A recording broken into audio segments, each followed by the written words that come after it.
So ito na naman, bumanat na naman ng ipokrita kong kumari.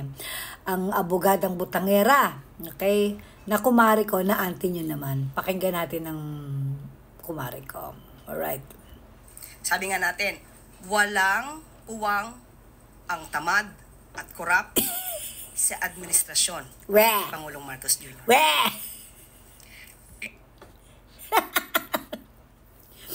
Kung di pa talaga may saya talaga itong kumari ko. Bawal daw ang kurap at tamad sa administrasyon ng Agva.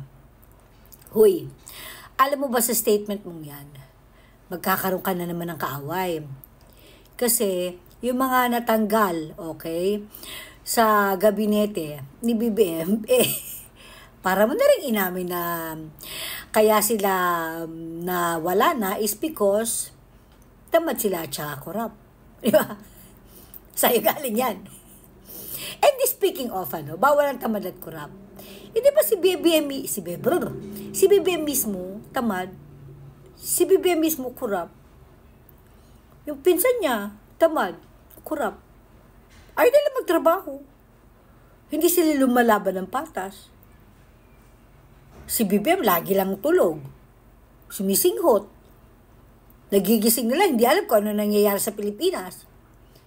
Pagkatapos, pagkagising, diba, yung mga ninakaw ng pinsan niya, ayun, binubulsan naman nilang magkasama.